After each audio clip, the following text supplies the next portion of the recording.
What's going on, guys, and welcome back for another Madden 23 Commanders franchise gameplay. For those of you that are new to the channel, man, go ahead and do me a huge favor. Hit that subscribe button. I post a lot of franchise gameplays here on the channel, and I would hate for you guys to miss out on a single episode. But for those who've been following this Washington Commanders team for a while now, we are now in week number 8.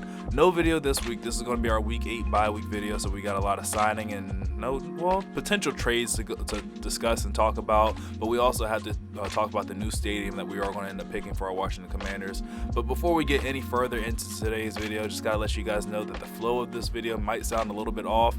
I did record, or when I initially recorded this, I recorded it as live commentary. So literally, as I was going through it, I was recording my commentary with it. I ended up hearing like the first 4 minutes of my audio. I don't know what happened. It was just horrible. It was like unbearable really. I just didn't want to put you all through trying to listen to that. It was like every other word was like skipping out. So I decided to scrap the first 4 minutes of it, hop on here as I'm editing this video, and just record 4 minutes of commentary myself. So I apologize. It's not going to be as seamless of a transition going from post commentary to live commentary, but I'm going to do my best to make it work, make it transition well. But anyways, talking about players that are impact on this team, man, if you had to ask me one guy, he was just on the screen, that is the most impactful player that I think came out of our last draft. Teddy Freeman, the dude is just a game changer. I mean, he's not leading the team in receptions or catches, receptions, yards, or touchdowns, anything at all like that. But he just opens up the field for so many other people. I mean, people love to match up with like Terry McLaurin. Like they did this a lot last year. This is why I went out and got a lot of receivers.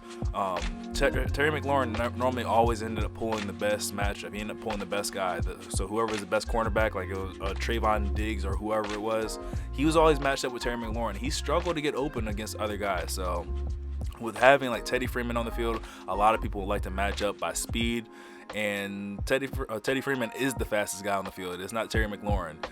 So that 98 speed really helps out, and just having the best quarterback matchup with him, and then that just opens up the field for De'Ami Brown, Terry McLaurin, and even Tyler Harrell now, man. So he's a huge game changer. I just love that I have him on the team. Game changer on defense. I mean, granted, I got a lot of pass rushers, man. I love Montez Sweat. Like, he is a game wrecker. He's not a game changer. Montez Sweat is a game changer. I also like Rashawn Gary, but Benjamin St-Juste, I really do like Benjamin St-Juste, man. Like, I just hate the fact that he's still only bronze dev, but he might actually have the potential to go up to star dev or maybe even superstar. He has 4 interceptions on the season, so it's definitely not out of the works of him potentially even ending this season 2 as one of the top guys in interceptions this year.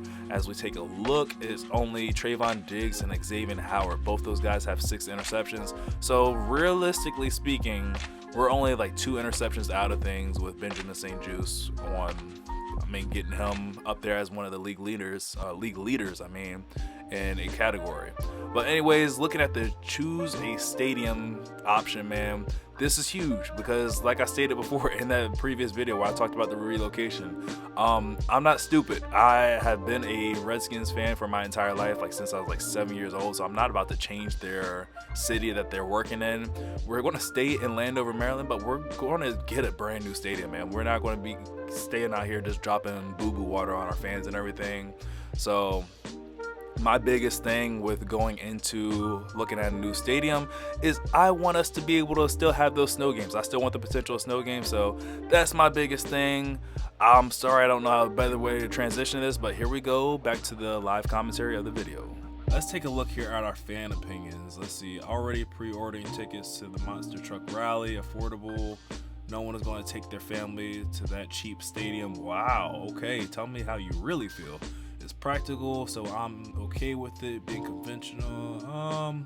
What about the dome? What is everybody's thoughts about the dome? The stadium design looks pretty small. I'm wondering if the parking lot can even fit more than 25 cars. Okay, seriously? Okay. The stadium costs less than others, but doesn't have much capacity, especially in premium seats. Okay, so yeah, we definitely want to bring in the premium money. Remember, in this franchise, I am an owner, so I'm going to go ahead and get my Dan Snyder on. I'm gonna let them know it's like, yeah, I'm in it for the money, but at the same time, I want y'all to be happy. I don't want to be dropping shit water on y'all. So I want those premium seats to be available. I want there to be abundance of them. I want more guys to become season ticket holders. Let's see if they try to save on stadium costs by picking this cheap design, it will impact them in concession sales down the road. Okay. I'll take that into consideration. Cheap stadium, the premium seats, can they be more obvious? Okay. Good luck making money with that. Small city. Okay. Yeah, I didn't like that design anyways. For the cost of the stadium, this gives the team the best chances of making profit. I like that. I love to see the stadium in person. I've heard this stadium design includes massive bathrooms and sweet new fan zone. Okay, fan zone. That sounds like money to me. Weekly cost for that stadium is under $100 million. Cost $1 billion to build it. So I don't know how this is gonna work. I wonder if this stadium, after I decide which one it is I'm gonna go with. Oh wait, hold on. I can view these without committing. Okay. Oh, all right. I thought it actually meant view. Like I can go in and view it. Okay, I forgot this is EA. They don't do it all like that. All right. So let's go ahead back. We're definitely not doing this stadium. Everybody hates that dome. This one actually, it kind of interests me. I kind of like this stadium design right here, like having it kind of half open, can't completely close it, still provides me the opportunity to have those snow games. But this one right here to me is like aesthetically appealing. I really like the look of this. I like how it has those U shapes on the side and everything. I don't know. I just really like the look of this stadium.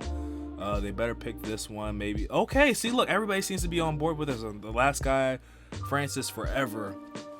They better pick this one. Maybe this owner can sell some of his stock and cover the extra costs. Beam me up. This stadium is the obvious choice. It looks amazing and it has top of the line amenities. No contest. No contest. On paper, it looks like this is the best choice, but they need to pay attention to the cost versus seating. What do you mean cost versus seating? Okay, seats 70,000. It has 5,000 suites. Stadium size 5. Stadium funding is 55%. City, this is the front runner. Honestly, I think this is gonna be the one I'm gonna go with.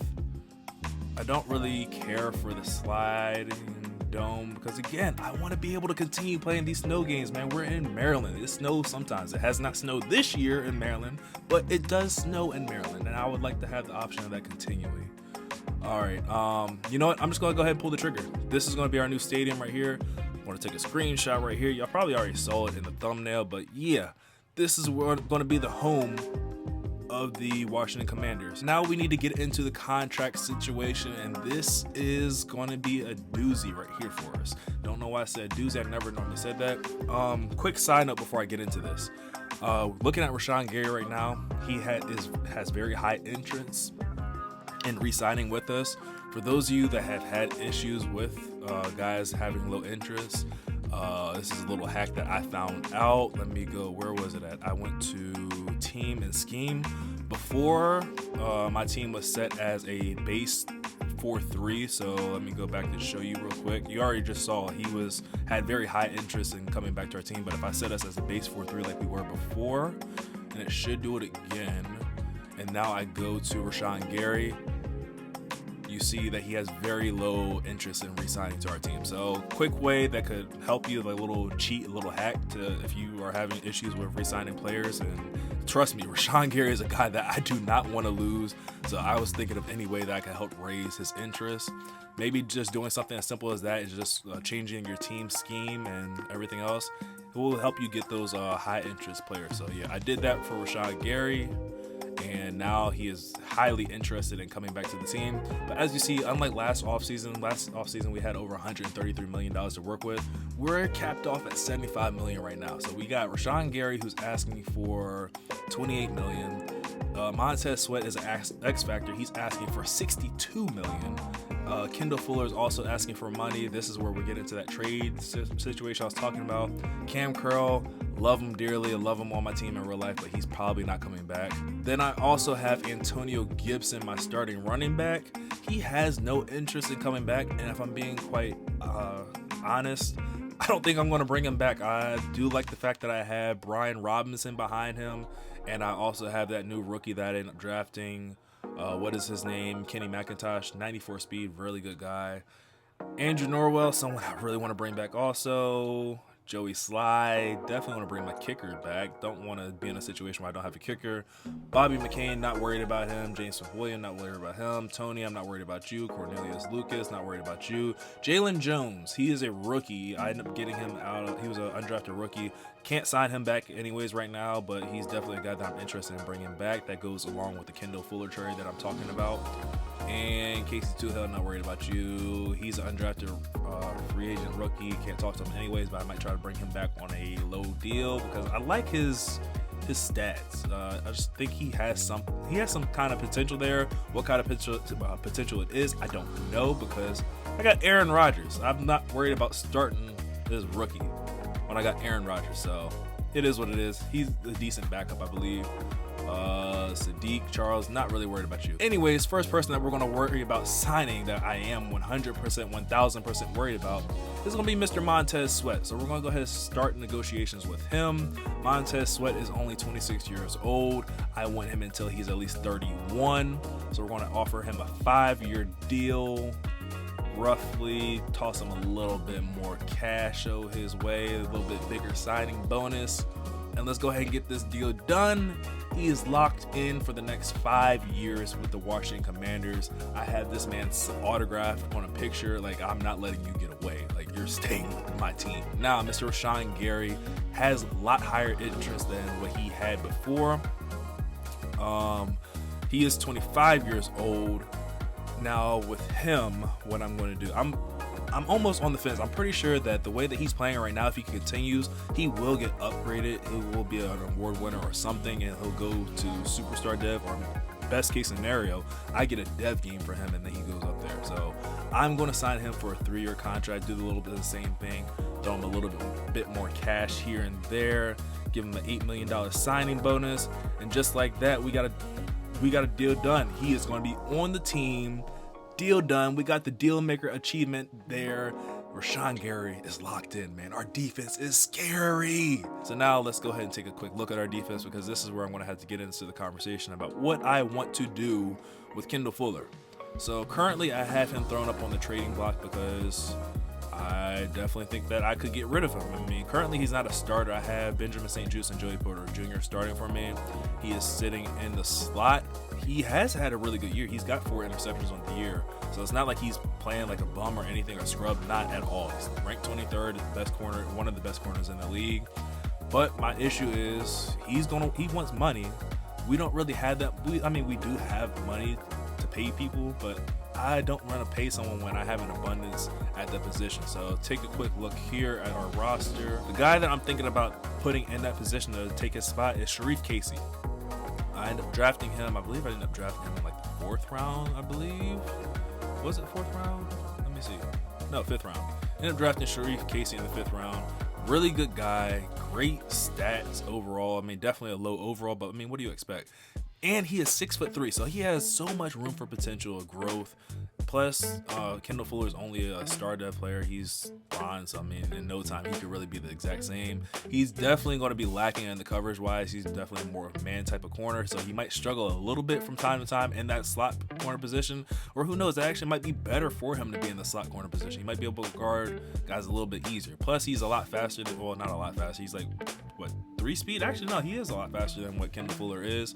So this is going to be the guy that I'm going to be looking to put into that position. If I don't end up trading away Kendall Fuller this week or in this video, then you're going to start to see a lot more Sharif Casey in the slot, just because I want to see what I have in that position, because I already know Kendall Fuller is not going to be in this team next year. Like, leaning heavily towards the side of not re-signing him next year. If I was going to trade away Kendall Fuller, I was definitely going to try to at least get an offensive lineman in his place, or maybe even a draft pick.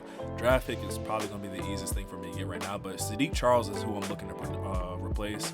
Obviously, I already said that I'm not planning on signing back Sadiq Charles because he's just not upgrading for me. So if I can get another lineman, preferably a younger guy, but hey, I'm all for trading for a veteran cornerback veteran guard at this position, just to help like solidify this offensive line and make things a little bit better for Aaron Rodgers and the run game.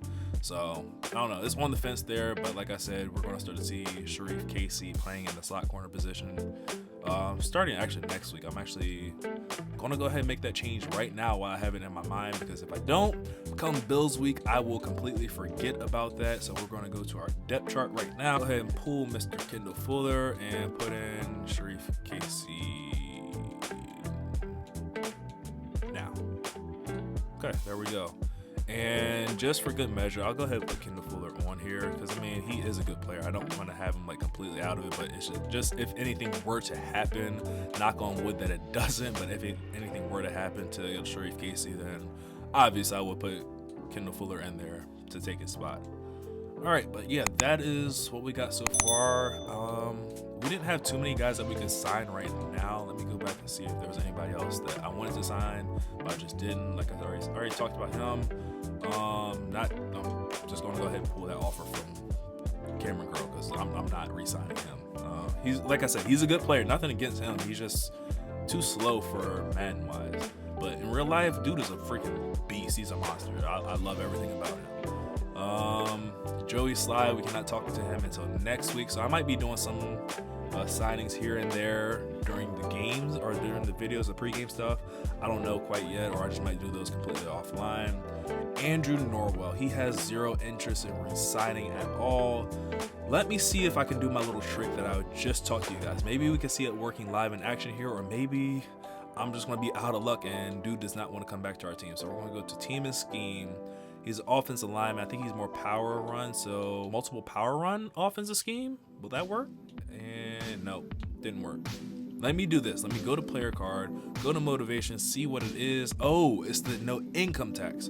Okay, so there's not a slider that I can do to fix that. So we're just going to send him the best offer that we have. Hope that Aaron Rodgers is enough, and the fact that he's, 5 or 6 hours away from Ohio is going to be enough for him as well. Yeah, I don't have enough XP to do any of the other stuff, to like the coaching stuff, to hopefully keep him around. He's 28. I wouldn't mind keeping him until he's 31. So let's see. We're gonna go give you a little bit. Let's see what you think about this. I'm happy to sign with the organization. All right, cool. So Aaron Rodgers was enough, and the fact that he's only 5 or 6 hours from home is cool also. So that's about it that we're going to do for the re-sign, and I'm happy with the way that the team is shaping out so far this season. Real quick, let's look at these stats as well, because I'm talking about the team. Like, since I had Aaron Rodgers on this team, man, like things are just so freaking crazy. Like, look at him. Over 2,000 yards passing so far, 24 touchdowns, 9 interceptions.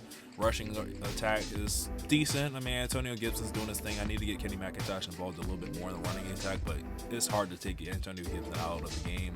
But this receiving core, man, this is so freaking ridiculous at this point. Honestly, I think that I might end up with at least 2,000 yards receivers this year. So, I mean, Terry McLaurin is leading the way with 7 touchdowns, but Tyler Harrell is leading the way with receptions and receiving yards. Already has over 500. I should be throwing him the ball a little bit more, honestly, just to get him up there as potentially a rookie of the year. But I think guys have like quarterbacks as rookie of the years, and I don't think that we're going to be competing with that at all. And the fact that Teddy Freeman, he's only had 6 catches so far, he still finds his way in the mix of all this stuff right here, all this craziness. It's just ridiculous. Like, technically speaking, he's only like 100 yards behind the next guy, which is De'Ami Brown. So we have an abundance of receivers out here, man. It's just so freaking crazy. Comment down below what you all think I should do with these receivers. Should I just hold on to all these receivers I have, Harrell, McLaurin, Brown, Freeman, or should I at least try to trade one of them away, or whatever it is? Let me know down below what it is that you think. I'm definitely not trading away anybody this season so far, but if you all think I should be looking to move one of my receivers the next off season, let me know what it is that you think and who I should trade away and what I should be looking to get in return. So next week we have the Bills, Seahawks. The games that I'm really excited for, though, these last 3. Again, It always happens with the NFC East, man. We play each other late in the year. These two Cowboys games are definitely going to be something. Who knows, man? The Cowboys and I both might be undefeated at this point right at the season. So this game right here could be to decide who is going to be the remaining undefeated team. And whoever wins this one, the next one is going to be for the number 1 seed, man. So we're going to be playing all the way down to the wire. I can't wait to get to week number 16 and week number 18 because those could be some pretty big games as long as we keep winning our games. We're just going to, our last 2 matchups are going to basically decide winner of the NFC and who's going to take the number 1 seed into playoffs. So leave a like on the video if you guys enjoyed. Make sure you subscribe for more Washington franchise gameplays, and I will see you guys in the next one. Later.